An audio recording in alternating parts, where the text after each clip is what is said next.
Mayday, mayday, mayday. Help is on the way. It all begins with a vision.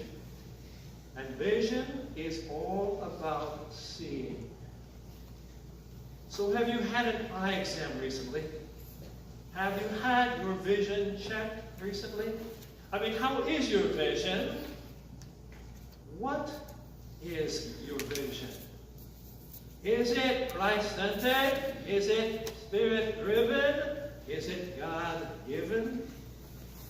Some people are nearsighted, some people are far-sighted, some people are blind-sighted. If you're like me, I prefer not to drive at night because it's harder for me to see. My vision isn't as clear. Some people need corrective lenses but refuse to wear them. That is true spiritually speaking as well as physically speaking. Now, there's a woman, a dear friend, her name is Helen Jacobson, and she comes to our women's Bible study, not a member of the congregation I serve in Rochester, but a dear friend, and she loves the Lord. Helen was born without eyes. Not just that she's blind, but Helen was born without eyes. She's in her 70s now, and she probably has better vision than most people I meet from day to day. In fact, in the midst of the Bible study, all of a sudden the Lord will open her heart, and she will say, I see. You see, it all begins with a vision, and a vision is all about seeing with greater clarity, as God would have us see. And all of our scripture lessons for today are about seeing and sight and insight and about vision, like St. John, exiled on the island of Patmos, who receives a 22-chapter revealing revelation of Jesus Christ, crucified and risen for the forgiveness of sin. The revelation that John receives while he's in the Spirit on the Lord's Day. That means he's in worship. And God gives him a vision. He gets to see Jesus, the Lamb who was slain and has begun his reign, seated on the throne. He gets to see what all visions are intended to reveal. How is it all going to end? Revelation 21 and 22. The New Jerusalem, paradise restored.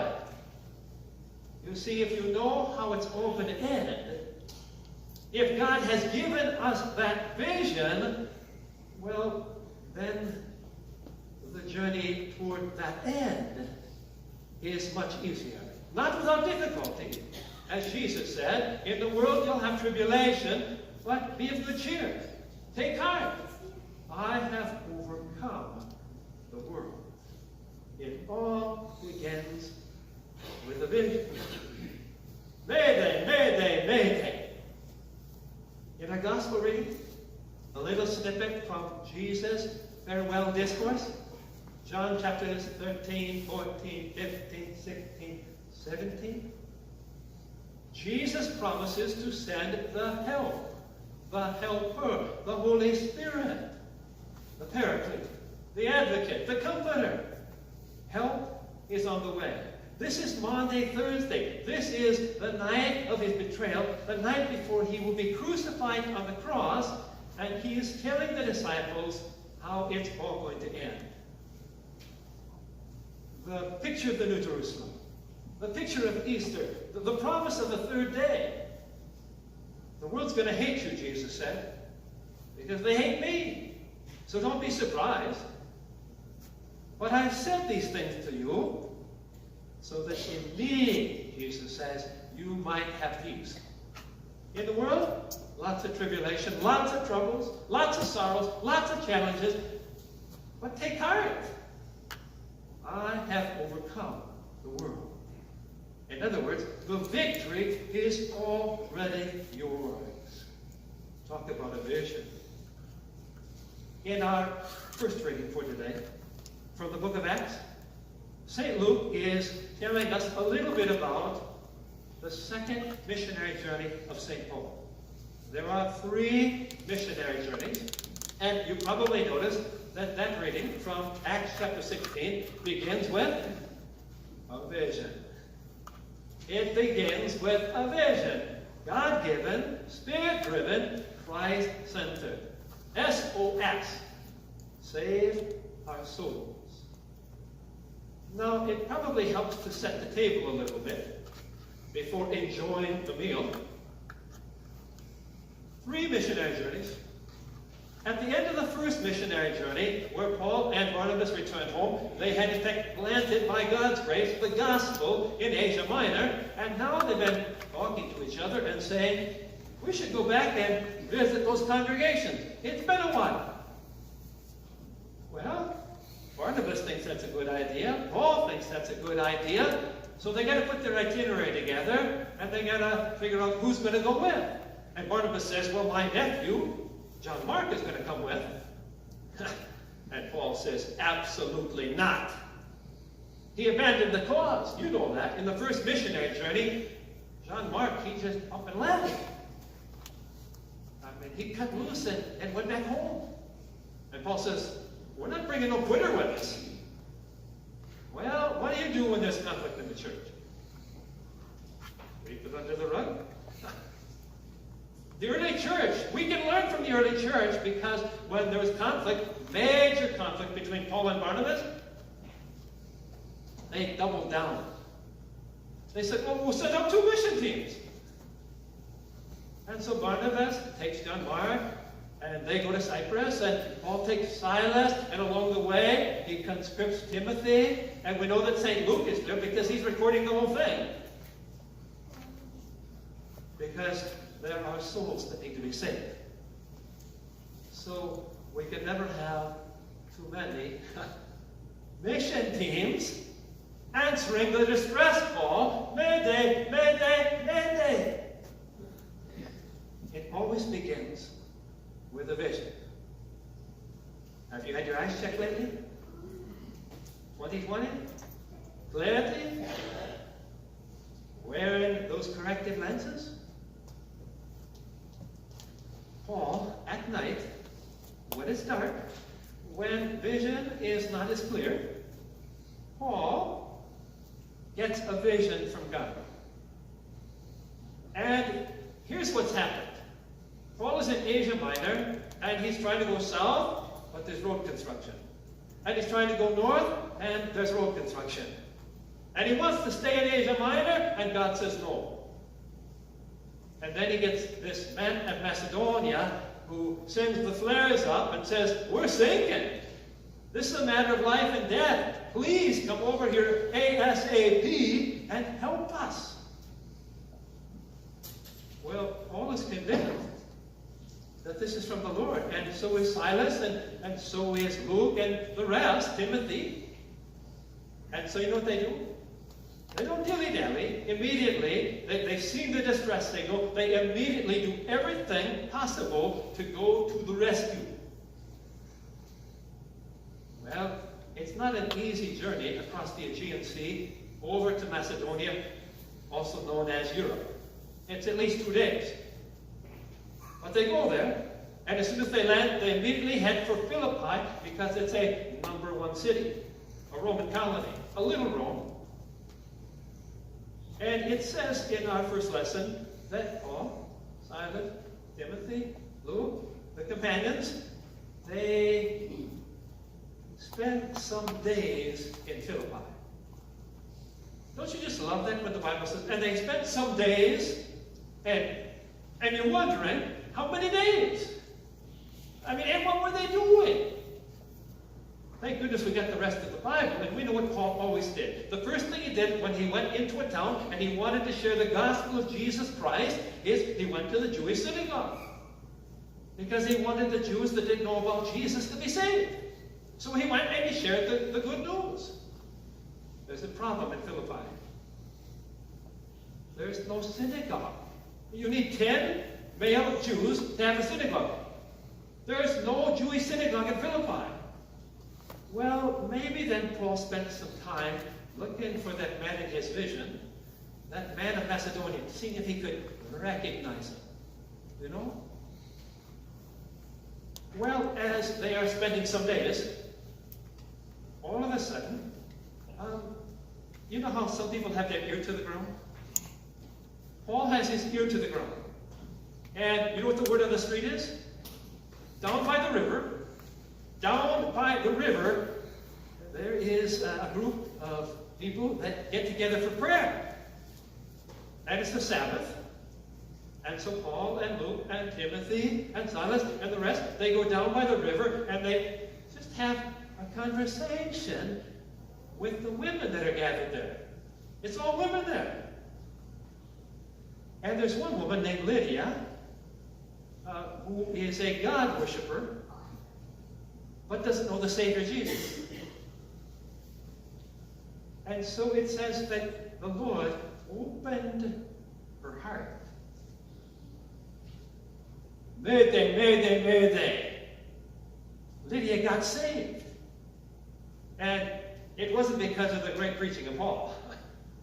It's because the Lord opened her heart. She got saved, she got baptized, along with her household. Why?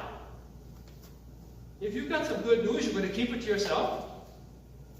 St. John, exiled on Patmos, he didn't keep it to himself. All 22 chapters written down, read out loud in congregations throughout Asia Minor, so that they could have the vision, so that they could have the good news.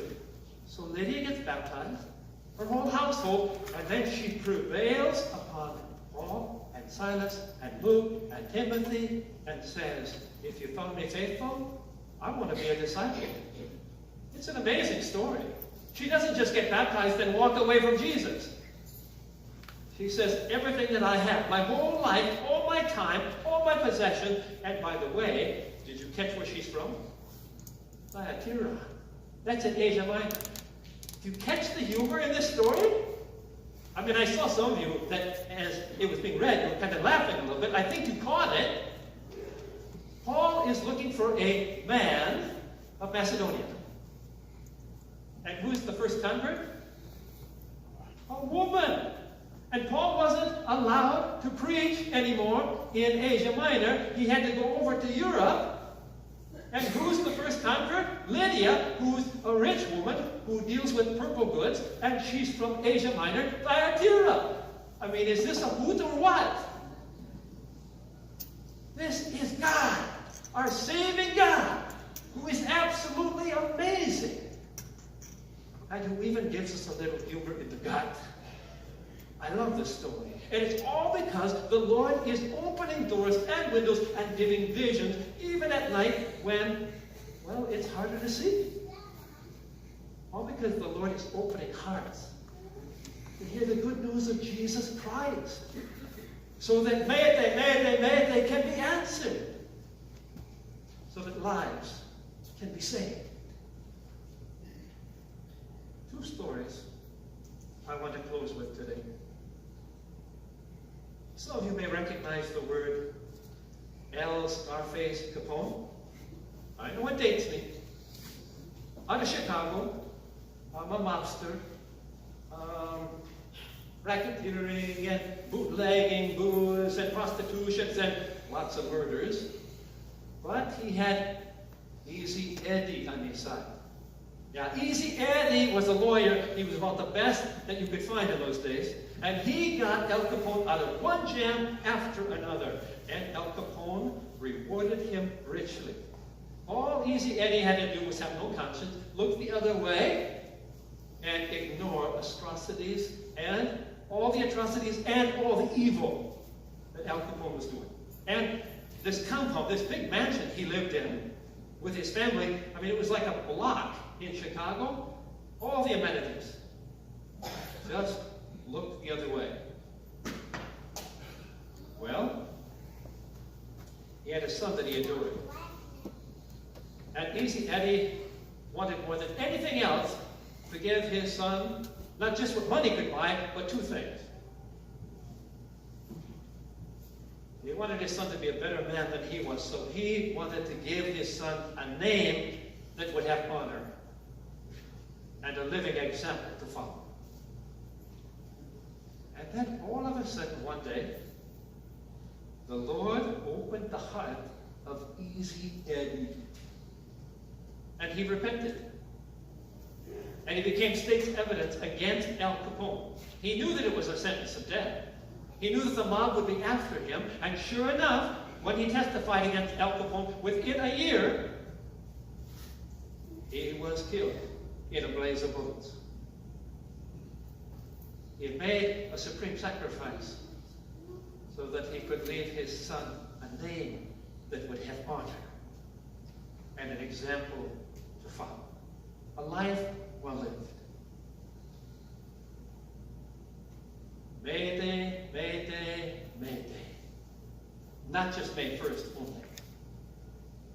The second story is about a lieutenant, a pilot, a fighter pilot in World War II. The date was February 20th, 1942, World War II. And in the South Pacific, this fighter pilot was on an aircraft carrier called the Lexington. And the whole squadron was sent out on a mission. And they're up in the air, and they're headed toward their target, when all of a sudden, this young lieutenant, Butch O'Hare, realizes that whoever put fuel in the tank of his airplane didn't top it off. He wouldn't have enough to complete the mission and to get back to the aircraft carrier. He told the squadron leader said, "You head back right now." And reluctantly, he followed orders. Now, as he's heading back, he sees something that curdles his blood. It's a huge squadron of Japanese pilots, fighter pilots. And they're headed toward the Lexington, the fleet, which is now defenseless. What to do? Which realizes that he can't get to his own squadron and get back in time to protect the ship. The aircraft carrier, he knows that he can't get to the aircraft carrier Lexington in time to warn them about what's going to hit them. There's only one thing to do. You know what Butch did. He immediately dove into that big squadron of Japanese pilots, and he just, guns blazing, trying to do everything he could to disrupt that squadron. And when he ran out of ammunition, then Butch, he took his plane as a weapon, trying to clip the wings or the tails of the enemy fighter planes. Eventually, all of those Japanese fighter planes, they disbanded and they left their assigned target, and they went in a different direction, and in kind of a limped up, a limpy, if you will, fighter plane, he made it back, limping along to the Lexington. And when he landed, there was a camera taking film of the whole thing that had been by the gun. And he told the commanders what had happened, and they saw the film firsthand that told the whole tale. 5 Japanese planes that he had taken out. He was awarded Congressional Medal of Honor. And because the hometown people of Chicago didn't want to forget him, you see, 1 year later, in aerial combat, this 29-year-old, Butch O'Hare, was killed. His hometown didn't want this hero forgotten, so they named an airport after him. O'Hare Airport in Chicago. And if you go between Terminal 1 and Terminal 2, you'll see his statue and the Congressional Medal of Honor. And you're probably thinking, what in the world do these two stories on this Memorial Day have in common? Well, you see, Butch O'Hare was Easy Eddie's son. Mayday, Mayday, Mayday. In this world, you'll have tribulation. Be of good cheer. Take heart. I've overcome the world, Jesus said. The victory is already yours. When someone is sending us an SOS, save our souls. Do we hear the distress? How's your vision? What's your vision? Is it Christ-centered, Spirit-driven, God-given? In the name of the Father, and of the Son, and of the Holy Spirit.